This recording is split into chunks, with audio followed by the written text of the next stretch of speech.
임마누엘 칸트는 프로이센의 조용한 도시에서 태어난 철학자이며 그의 사상은 이후 서구 철학의 흐름을 근본적으로 바꿔놓았다. 그는 인간이라는 존재를 단순한 생물학적 존재로 보지 않았다. 단순히 먹고 자라고 번식하는 자연적 생명체가 아닌 스스로 사고하고 판단하며 선택할 수 있는 자율적 존재로 보았다. 칸트에게 있어 인간은 단지 본능의 지배를 받는 피동적인 동물이 아니라 자신의 이성과 의지를 통해 도덕적인 법칙을 수립하고 그에 따라 살아가는 능동적인 존재였다. 그는 인간을 자연 속의 한 존재로 보되 동시에 자연을 넘어서려는 존재로 바라보았다. 다른 생명체들과 마찬가지로 인간 역시 욕망과 충동, 육체적 한계를 가지고 있지만 그러한 조건들에 순응하는 대신 그것들을 초월하려는 가능성을 지닌 존재라고 여겼다. 칸트의 철학은 바로 이 가능성에 대한 믿음에서 출발한다.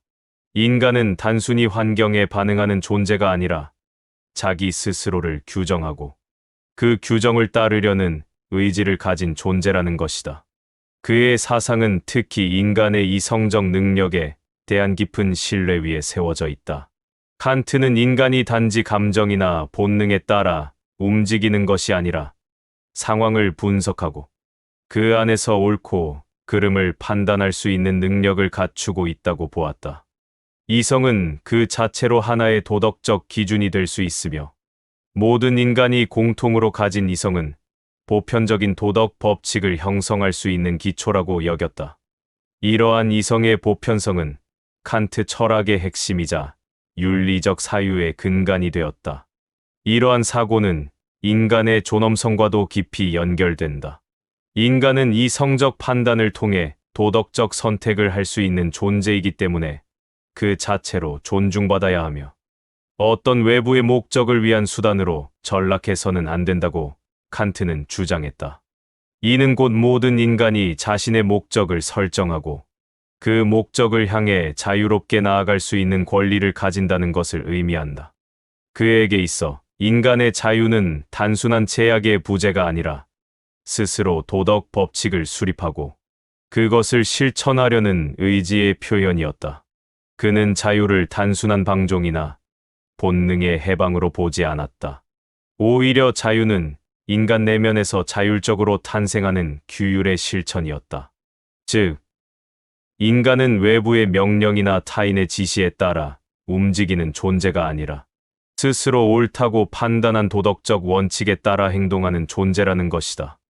이와 같은 도덕적 자율성은 칸트에게 있어 인간의 가장 본질적인 특징이자 모든 윤리적 삶의 출발점이었다. 그렇기 때문에 그는 인간을 단순히 설명 가능한 존재가 아닌 이해되어야 할 존재로 보았다.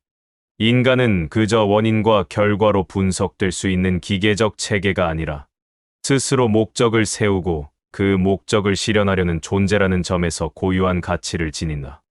이러한 인간관은 이후 인권 사상과 도덕 교육, 자유주의 정치 철학에까지 깊은 영향을 끼쳤다. 칸트는 인간이 외부 조건에 의해 결정되지 않는다는 것을 강조했다.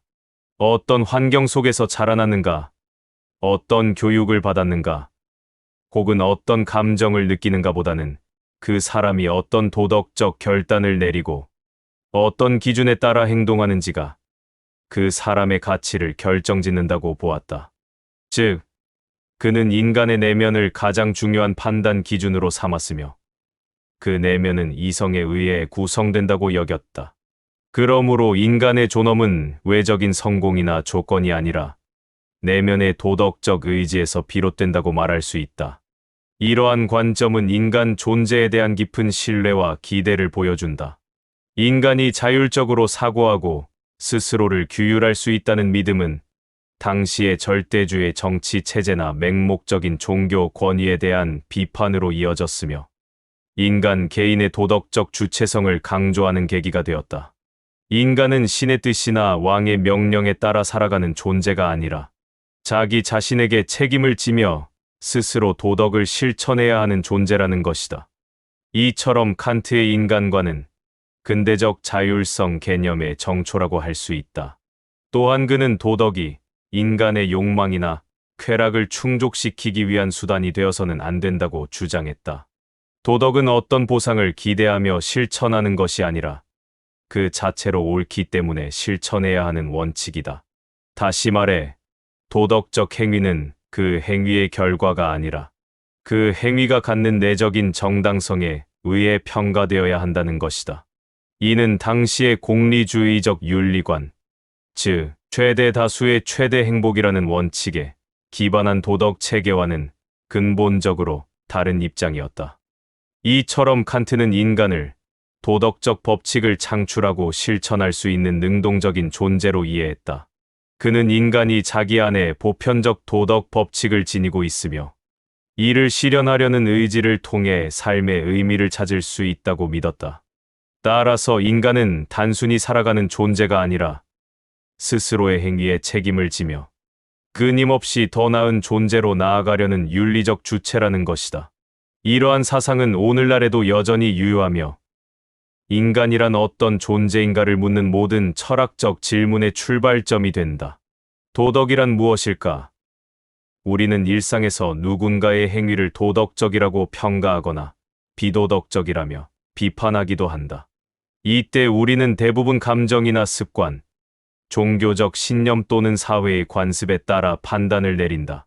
그러나 임마누엘 칸트는 이런 판단 방식에 근본적인 물음을 던졌다. 인간이 도덕적으로 살아간다는 것은 단지 기분이 좋거나 나빠서 혹은 사회적 평판을 의식해서가 아니라 그 행위 자체가 마땅히 해야 할 일이기 때문이라고 보았다. 칸트는 도덕을 조건 없이 반드시 따라야 할 의무로 이해했다. 그가 말한 도덕은 어떤 보상이나 결과를 기대해서 하는 행위가 아니며 철저히 내면의 원칙에서 비롯되는 것이었다. 그 원칙은 정언명령이라 불리는데 이는 어떤 조건이나 상황과 무관하게 무조건적으로 따라야 하는 명령을 의미한다. 예를 들어 배고프면 훔쳐도 된다는 것은 상황에 따라 정당화되는 조건부 명령이다. 그러나 칸트의 관점에서 보면 설령 배가 고프더라도 타인의 소유를 침해해서는 안 된다는 원칙은 절대적이며 예외가 없어야 한다. 정언명령의 핵심은 보편성에 있다. 내가 하는 행위가 다른 누구에게도 적용될 수 있는가? 모두가 따라도 모순이 발생하지 않는가를 스스로에게 질문하는 것이다. 이를 칸트는 너의 행위 준칙이 보편적 법칙이 될 수 있도록 행동하라는 형식으로 표현했다. 이는 단순한 도덕적 조언이 아니라 도덕을 판단하는 기준이 되어야 한다는 철학적 선언이었다. 예컨대 거짓말을 하는 행위를 두고 생각해보자. 내가 상황에 따라 거짓말을 해도 괜찮다고 여긴다면 그 순간부터 세상 모든 사람이 상황에 따라 거짓말을 해도 되는 것이 정당화된다. 그러나 만약 모두가 거짓말을 한다면 진실에 대한 신뢰는 붕괴되고 소통 자체가 무의미해질 것이다. 결국 거짓말이 가능하다는 조건이 사라지게 되는 모순이 발생하는 것이다. 칸트는 바로 이러한 자기 파괴적인 결과가 발생하지 않는 원칙만이 진정한 도덕 법칙이 될 수 있다고 보았다. 이처럼 정언명령은 인간이 자신의 이성으로 스스로 판단하고 도덕 법칙을 스스로 수립할 수 있는 존재라는 전제에서 출발한다. 인간은 본능이나 외부의 명령에 따라 움직이는 수동적인 존재가 아니라 자신의 내면에서 우러나는 법칙에 따라 살아가는 자율적 존재라는 것이다. 따라서 도덕은 외부로부터 강요되는 것이 아니라 내면의 법정에서 스스로 수용하고 실천하는 의무다. 칸트의 윤리학은 다른 많은 철학자들과 달리 결과나 감정, 선의의 의도를 중요하게 여기지 않는다. 그보다는 행위의 동기와 준칙, 즉 왜 그렇게 행동했는가, 어떤 원칙에 따라 행동했는가에 집중한다. 인간이 어떤 행위를 함에 있어서 그 행위가 도덕적으로 옳은지 판단할 수 있는 유일한 기준은 그것이 무조건적인 도덕 법칙, 즉 정언명령에 부합하는가에 달려 있다는 것이다. 또한 칸트는 모든 인간은 그 자체로 존엄한 존재이며 어떤 목적을 위한 수단으로 다뤄져서는 안 된다고 강조했다. 인간이 단순히 사회적 역할이나 경제적 기능을 수행하기 위해 존재하는 것이 아니라 오직 인간이라는 이유만으로 존중받아야 한다는 것이 칸트의 핵심적인 도덕 철학이다. 어떤 목적을 달성하기 위한 수단으로 인간을 이용한다면 그 순간 이미 도덕을 벗어난 것이라 보았다. 이러한 생각은 현대 인권 개념의 기초가 되었고 법과 윤리의 기틀을 제공했다. 모든 인간이 동등하게 존중받아야 한다는 원칙은 국제법, 헌법, 윤리강령 등에 명확히 반영되어 있으며 그것은 칸트적 사유의 연장선상에 있다. 칸트는 단지 이론적 철학자가 아니라 오늘날 우리가 실천하고자 하는 도덕의 기반을 놓은 실천 철학자이기도 하다. 칸트의 정언명령은 매우 엄격해 보일 수 있다.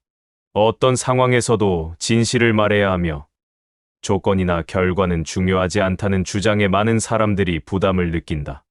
그러나 칸트가 강조한 것은 도덕이란 고정된 외부 규범이 아니라 내면의 자율성에서 비롯되는 것이라는 점이다. 내가 이성적으로 판단한 행위가 모두에게 적용될 수 있다면 그 행위는 도덕적이다. 그 판단이 내 이익과 상충되더라도 나의 도덕적 자율성은 그 기준에 따라 실천되어야 한다. 정언명령은 단순한 명령이 아니다. 그것은 인간이 도덕적으로 자율적인 존재로 살아가기 위해 부여된 스스로의 책임이다. 칸트는 인간을 도덕법칙의 제정자이자 따르는 자로 동시에 보았다. 이는 인간이 자신을 다스릴 수 있는 이성과 도덕적 능력을 지녔다는 의미이며 인간의 존엄성과도 깊이 연결되어 있다. 다시 말해, 도덕은 누군가가 만들어 놓은 외부의 규칙이 아니라 인간 스스로가 세우고 지켜야 할 내면의 법이라는 것이다. 그는 도덕적 행위는 인간의 행복이나 쾌락을 위한 수단이 아니라 오히려 스스로의 존엄성을 지키고자 하는 자기 결정의 표현이라고 보았다. 그러므로 도덕은 인간의 삶을 편하게 만들기 위한 도구가 아니라 삶을 의미 있게 만드는 내적 기준이자 삶의 원리다. 칸트에게 있어 도덕은 사회 질서를 위한 장치가 아니라 존재의 방식이며 자유의 증명이다. 칸트의 윤리학은 감정에 휘둘리는 삶보다는 이성에 기반한 삶을 강조한다. 물론 이는 차가운 이성과 도식적 판단만을 강조하자는 것이 아니다. 인간이 스스로의 이성을 통해 올바른 선택을 할 수 있다는 신뢰에 기반을 둔 것이다. 이 신뢰는 인간에 대한 깊은 애정이자 철학적 낙관이다.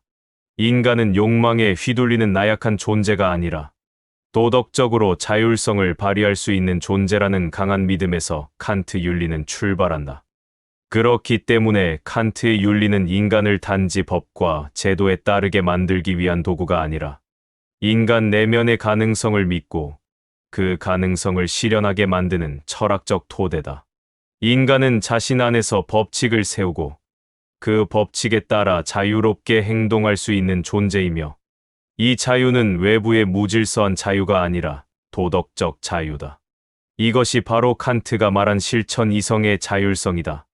요컨대 칸트의 정언명령은 단순한 윤리 규칙이 아니라 인간이 인간다움을 증명할 수 있는 방식이다. 타인을 배려하고 자신의 욕망을 절제하며 스스로 올바른 행위를 선택하는 것.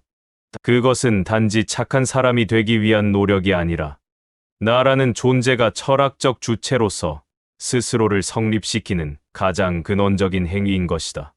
사람이란 무엇인가? 사람은 왜 도덕을 따르는가? 사람은 서로를 어떻게 대해야 하는가? 이러한 물음은 인류가 문명을 이룬 이래 끊임없이 되풀이되어 온 질문이며 임마누엘 칸트는 그 질문에 대하여 매우 근본적이고 혁신적인 해답을 제시한 인물이다. 그는 사람이 단순히 살아가기 위해 움직이는 생명체가 아니라 자신의 이성과 자유의지를 바탕으로 도덕적 선택을 하는 존재임을 분명히 하며 인간 존재 자체의 존엄함에 대한 철학적 근거를 마련했다. 그가 주장한 핵심 명제 중 하나는 바로 이 문장에 집약되어 있다. 인간은 결코 수단이 되어서는 안 된다. 인간은 언제나 목적 그 자체로 존중되어야 한다. 이 명제는 단순한 선언이 아니다. 그것은 인간이 어떻게 서로를 대해야 하는지에 대한 도덕적 원칙이자 사회를 구성하는 모든 개인이 갖춰야 할 윤리적 태도의 중심축이라 할 수 있다. 칸트가 여기서 말하는 목적이라는 말은 단순한 결과나 도달 지점이라는 의미가 아니다. 그것은 존재 자체로서 완전성을 지니는 고귀함, 즉 인간이라는 존재가 타인에게 복종하거나 도구로 이용되는 것이 아니라 그 자체로 존엄하다는 뜻을 내포하고 있다. 이 존엄은 외부에서 부여되는 것이 아니라 모든 인간 안에 내재된 고유한 가치로서 누구도 훼손하거나 침해할 수 없는 것이다. 여기서 칸트는 인간이 스스로의 선택에 책임을 질 수 있는 존재라는 점에 주목했다. 인간은 단지 감정이나 욕망에 따라 움직이는 동물이 아니라 스스로를 돌아보고 성찰하며 올바른 행위가 무엇인지 판단할 수 있는 존재이다. 그러므로 인간은 외적인 명령에 의해 움직이기보다 자신의 이성에 따라 자율적으로 법칙을 세우고 그 법칙에 따라 행동할 수 있어야 한다. 이 점에서 칸트는 인간의 자유와 책임을 함께 강조한다. 자유는 단지 하고 싶은 대로 하는 상태가 아니라 도덕 법칙에 따라 자율적으로 행동할 수 있는 상태를 의미한다. 그리고 이러한 자율성은 인간을 도덕적 존재로 만드는 조건이기도 하다. 칸트는 이러한 사유를 토대로 인간 관계를 재구성했다. 우리는 누군가를 단지 나의 이익을 위해서 대하거나 그 사람을 수단처럼 활용해서는 안 된다. 모든 인간은 자신의 인생을 주체적으로 살아갈 권리를 가지고 있으며 타인 또한 나와 마찬가지로 고유한 가치와 목적을 지닌 존재임을 인식해야 한다. 이는 단순히 예의 바르게 행동하자는 차원을 넘어서는 윤리적 요청이며 나와 타인이 공존하는 사회에서 반드시 지켜야 할 근본 원칙이다. 이러한 관점에서 볼 때 인간은 서로를 존중하며 함께 살아가야 할 존재이다. 누군가를 기만하거나 강요하거나 일방적으로 지배하려는 태도는 인간 본성에 위배되는 것이다. 칸트에게 있어 도덕은 감정적인 호불호의 문제가 아니다. 그것은 이성적 판단을 바탕으로 누구나 동의할 수 있는 공정한 원칙에 따라 행동하는 것이다. 예를 들어 거짓말을 해도 되는 상황이 있고 안 되는 상황이 있다면 그 판단은 사람마다 달라지고 결국 도덕은 흔들리게 된다. 하지만 칸트는 어떤 경우에도 거짓말은 해서는 안 된다고 말한다. 왜냐하면 타인을 속이는 행위는 상대를 단지 내 목적을 위한 수단으로 삼는 것이기 때문이다. 사람이 사람답게 살기 위해서는 단지 생존을 유지하는 데 그쳐서는 안 된다. 칸트의 철학은 이를 분명히 한다. 인간은 서로를 존중하는 질서 안에서 살아가야 하며 그 질서의 중심에는 자율과 존엄이라는 가치가 있어야 한다. 그는 인간이 단지 먹고 자고 일하는 존재로만 취급되는 것이 아니라 스스로 목적을 세우고 그것을 실현할 수 있는 능동적 존재임을 분명히 하고자 했다. 이는 개인의 삶뿐 아니라 사회구조, 경제체계, 국가의 운영 원리에도 깊은 함의를 던진다. 칸트는 경제활동이 단지 이익을 주고받는 거래의 연속으로만 구성되어 있어서는 안 된다고 보았다. 그는 오히려 시장 안에서 이루어지는 모든 교환과 거래가 인간 존중의 원칙 위에서 이루어져야 한다고 강조했다. 시장이라는 공간은 인간이 자유롭게 활동하며 자신의 노동과 생각, 기술을 타인과 나누는 장이다. 이 과정에서 모든 사람은 타인의 인격을 존중해야 하며 어떤 방식으로든 상대방을 기만하거나 도구처럼 이용해서는 안 된다. 칸트는 시장에서 형성되는 관계가 바로 그 사회의 윤리적 수준을 드러낸다고 생각했다. 그는 시장을 이상화하거나 절대시하지 않았다. 오히려 자유로운 경쟁이 도덕적 기반 위에서 작동할 때 비로소 시장은 인간다운 공간이 될 수 있다고 보았다. 누군가가 자신의 이익만을 위해 거짓된 정보를 퍼뜨리고 계약을 어기며 타인을 속이거나 약점을 이용한다면 그 사회는 결국 신뢰를 잃고 공동체는 붕괴하게 된다. 그래서 칸트는 시장 경제가 단순한 거래의 집합이 아니라 상호 존중과 자율적인 합의에 기반해야 한다고 주장했다. 이는 곧 도덕 없는 시장은 오래 지속될 수 없다는 말과 같다. 여기서 그가 말하는 자율적인 합의는 매우 중요하다. 이는 단순히 법적인 형식만 갖춘 계약이 아니라 서로가 인간으로서의 가치를 인식한 상태에서 맺는 교류를 뜻한다. 노동을 제공하거나 상품을 판매하고 지식을 공유하는 모든 행위는 인간 존중의 원칙을 기반으로 해야 하며 상대를 얕잡아 보거나 수단화해서는 안 된다.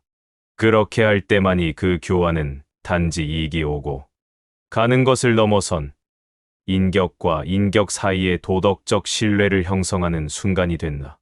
칸트는 인간의 자율성을 강조하면서 인간이 스스로를 판단하고 선택할 수 있는 능력을 존중해야 한다고 본다. 이는 곧 타인에게 강제하거나 조종하는 것을 철저히 경계해야 함을 의미한다. 시장에서 일어나는 모든 협상과 계약도 그러해야 한다. 정보를 숨기거나 약속을 어기거나 상대방이 충분한 판단을 하지 못하도록 유도하는 방식은 모두 타인을 수단으로 삼는 태도다. 칸트는 이러한 모든 태도들을 도덕적으로 비난했으며 인간의 존엄을 훼손하는 방식으로 규정했다. 이는 단지 도덕 교과서에 나오는 추상적인 이상이 아니라 실제 사회를 구성하는 윤리의 핵심 원리이다. 더 나아가 칸트는 자유롭고 자율적인 시장에서 사람들이 자신의 행위에 책임을 지는 문화가 정착된다면 그것이 곧 그 사회 전체의 도덕성을 높이는 데 기여할 것이라고 보았다. 정직하게 일하고 약속을 지키며 타인의 권리를 존중하는 태도는 단지 개인의 미덕이 아니라 공동체 전체가 신뢰로 연결되는 방식이다. 그는 도덕이란 단지 선한 의도를 가지는 것을 넘어서 삶의 모든 영역에서 적용되는 실천적 태도라고 강조했다. 그러므로 칸트가 말한 도덕은 사회와 경제, 교육과 정치, 심지어 일상생활에까지 관통되는 힘이다. 사람이 단지 타인의 이익을 위한 도구로 전락하지 않도록 하기 위해 사회는 법과 제도를 통해 인간의 존엄을 지키는 틀을 마련해야 한다. 칸트에게 있어 도덕은 개인의 내면에 머무르는 것이 아니라 사회 전체의 구조와 질서 속에서도 실현되어야 하는 이상이다. 다시 말해, 사람과 사람 사이에 형성되는 관계만이 아니라 국가와 시민 사이의 관계, 법과 자유의 관계, 공동체와 개인의 관계에서도 인간이 수단이 되지 않도록 해야 한다는 것이다. 칸트는 강한 국가가 반드시 좋은 국가가 아니라고 보았다. 오히려 그는 국가가 시민 한 사람 한 사람을 존중하며 이들의 자율적인 삶을 보장하는 체제를 옹호했다. 강제적 권위나 지배를 통해 억지로 질서를 유지하는 방식은 인간의 자유를 억압하고 결국 사람들을 책임 없는 존재로 만든다고 생각했다. 반대로 시민 스스로가 법의 의미를 이해하고 그 법이 모든 사람에게 공정하게 적용된다는 신뢰를 가질 수 있을 때 그 사회는 진정한 의미에서 도덕적인 공동체로 성장할 수 있다. 이와 관련하여 칸트는 공화주의적 체제, 즉 시민이 법의 주체가 되며 동시에 법의 수혜자도 되는 정치 형태를 이상적인 체제로 보았다. 이 체제에서는 시민들이 자신의 삶에 영향을 미치는 법과 정책을 스스로 만들거나 최소한 그 과정에 참여할 수 있어야 한다.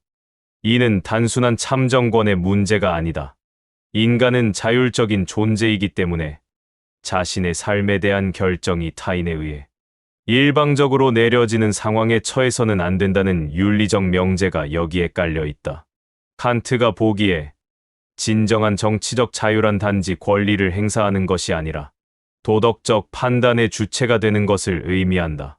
따라서 그는 법이 단순한 통제 수단이 되어서는 안 되며 도덕성과 자유를 조화롭게 통합한 질서여야 한다고 주장했다. 법은 인간의 본성을 억압하는 것이 아니라 자율적 존재로서의 인간을 보호하고 성장시키는 방향으로 작동해야 한다. 이런 맥락에서 법은 강제력을 지녔다고 하더라도 그 내면에는 인간에 대한 존중과 자유에 대한 배려가 녹아 있어야 한다. 즉, 법이 도덕과 따로 놀지 않아야 하고 도덕이 법과 무관하지 않아야 한다는 것이다. 칸트가 이렇게 도덕과 법, 그리고 정치적 제도를 연결시킨 이유는 분명하다. 그것은 바로 인간이 단 한순간도 도구로 전락하지 않고 언제 어디서나 목적 그 자체로 살아갈 수 있는 조건을 만들기 위함이었다. 국가가 시민을 단순한 인구 수치로 바라보거나 정책의 대상이나 통계로만 간주한다면 그 국가는 인간에 대한 도덕적 책임을 저버린 것이다. 또한 시민이 정치에 무관심하거나 제도에 순응하기만 할 때 그 사회는 점차 인간 존중의 가치를 상실하고 만다. 칸트는 이러한 위험을 깊이 경계했다. 이처럼 그는 정치와 법, 그리고 제도를 구성하는 모든 요소가 인간의 존엄을 중심에 둘 것을 강하게 요구했다. 사람은 자기 자신에게만이 아니라 공동체 전체의 책임을 지는 존재이며 그 책임은 강제나 복종이 아니라 이성적 판단과 자율적 참여를 통해 실현되어야 한다. 이 점에서 칸트의 윤리는 단순히 선한 삶을 권장하는 교훈을 넘어 전체 사회 구조에 대한 철학적 성찰이자 방향 제시로 기능한다. 각 개인이 도덕적으로 자율적인 존재가 되고 국가와 제도가 그 자율성을 실현할 수 있는 틀을 마련할 때 사회는 비로소 도덕적 공동체로 나아갈 수 있다. 칸트의 윤리 사상은 개인과 국가를 넘어서 전 지구적 차원의 평화와 질서에까지 뻗어나간다. 그는 인간이 이성적 존재이며 각 개인이 목적 그 자체로 존중받아야 한다는 신념을 바탕으로 모든 국가와 인류가 도덕적 연대 안에서 공존해야 한다고 믿었다. 칸트는 전쟁을 가장 비도덕적인 행위로 규정하며 인류가 지향해야 할 최종적인 윤리, 질서로서 영구적인 평화 상태를 제안하였다. 그는 개인이 도덕 법칙을 따르듯 국가도 그에 상응하는 도덕 법칙에 따라 행동해야 한다고 주장했다.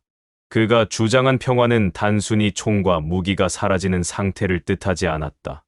진정한 평화란 타국을 억압하거나 이용하려는 모든 시도를 거부하고 상호 존중과 대등한 관계 속에서 각 국가가 자율성을 보장받는 질서를 의미했다.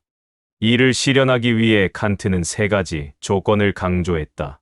첫째, 모든 국가는 시민의 자율성을 보장하는 공화적 체제를 갖추어야 하며, 둘째, 국가 간 연합을 통해 전쟁 가능성을 줄여야 하며, 셋째, 자유로운 교류와 무역을 통해 상호 의존성을 높여야 한다는 것이었다. 이 세 가지 조건은 단순한 이상이 아니다. 칸트는 이 조건들이 충족될 때 국가 간의 불필요한 경쟁이나 오해가 줄어들고 상호 간의 신뢰가 쌓여 전쟁의 유인이 사라진다고 보았다. 각 국가가 시민의 자유와 평등을 보장하고 타국과의 관계에서도 그 원칙을 지킨다면 전체 세계가 하나의 도덕 공동체가 될 수 있다고 믿은 것이다. 그는 이러한 관점을 통해 세계 시민이라는 개념을 탄생시켰다. 이 개념은 각 개인이 자신이 속한 국가에만 충실한 것이 아니라 전 인류의 일원으로서 보편적 책임을 지는 존재가 되어야 함을 의미한다. 세계 시민이라는 말은 오늘날에도 많은 이들에게 영감을 주고 있다. 그것은 단순히 국적을 넘나드는 글로벌한 이동성을 뜻하는 것이 아니다.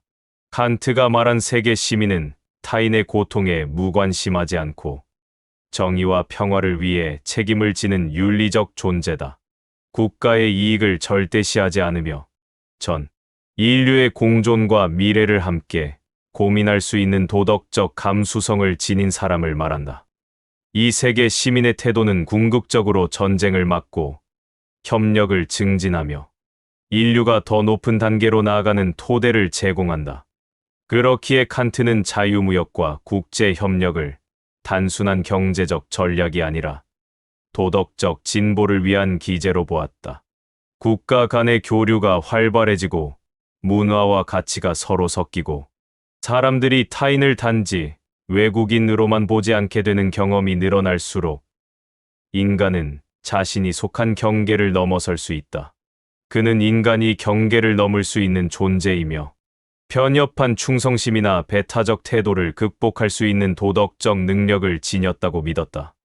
이 믿음은 현실을 넘어서는 이상일 수 있지만 그러한 이상이 존재하지 않는다면 사회와 역사는 더 나아갈 수 없다고 칸트는 단언했다. 그의 사상은 훗날 국제연합, 국제법, 세계무역체제, 그리고 국제인권운동 등 많은 국제적 제도와 이념의 기초가 되었다. 특히 모든 인간이 목적 그 자체라는 원칙은 어떠한 이유로도 인간의 생명과 권리를 침해할 수 없다는 세계적 기준의 출발점이 되었다. 칸트의 철학은 평화라는 이름 아래 억압과 침묵을 강요하는 것이 아니라 각자의 자유와 존엄이 충분히 보장되는 가운데 조화롭게 공존할 수 있는 세계를 지향했다. 그는 인간이 가진 이성의 힘을 끝까지 신뢰했고 도덕은 언젠가 반드시 세계를 바꿀 것이라 믿었다. 칸트의 철학이 궁극적으로 향하고자 했던 지점은 단순한 이상이나 추상적 원칙이 아니다. 그는 철저히 실천적이었다. 인간이 어떻게 살아야 하는가, 어떤 판단과 행동을 통해 자기 삶을 꾸려야 하는가를 끊임없이 물었으며 그에 대한 답으로 도덕적 자율성이라는 개념을 제시하였다. 이 개념은 단순한 도덕 교훈이 아니다. 그것은 자기 삶의 책임을 지는 인간, 타인을 목적처럼 대하는 인간, 공동체 속에서 조화롭게 살아가는 인간이 되기 위한 철학적 기초이자 실천적 과제였다. 자율적 인간이란 외부로부터 명령을 받아 움직이는 존재가 아니다. 그는 스스로 옳고 그름을 판단하고 자신의 선택에 책임을 지는 존재다. 칸트는 이러한 인간상을 통해 도덕적 인간이란 어떤 특정한 규칙을 잘 지키는 사람이 아니라 이성적 판단과 자유로운 선택을 통해 윤리를 실현하는 사람이라고 보았다. 그는 모든 사람이 그렇게 살 수 있다고 믿었으며 그렇게 살아야만 비로소 인간다운 삶이 가능하다고 여겼다.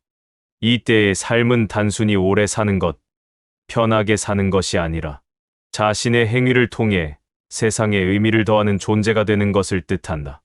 칸트는 이러한 삶을 위해 반드시 필요한 조건이 있다고 보았다. 그것은 깨어있는 이성, 자기 성찰, 그리고 보편성을 향한 노력이다. 즉, 자신의 감정이나 이익에 매몰되지 않고 언제나 보편적 관점에서 자기 행위를 성찰할 수 있어야 한다는 것이다. 그는 인간의 이성이 충분히 그러한 능력을 지니고 있다고 믿었고, 이성이야말로 인간을 타 생명체와 구분짓는 핵심이라고 보았다.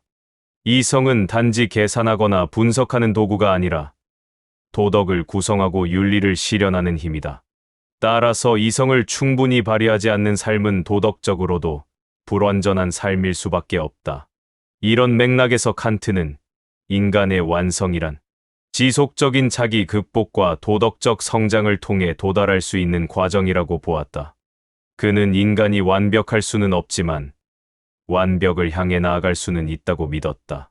그 과정에서 우리는 수많은 유혹과 혼란을 겪게 되며 때로는 선택에 실패하고 후회하기도 한다.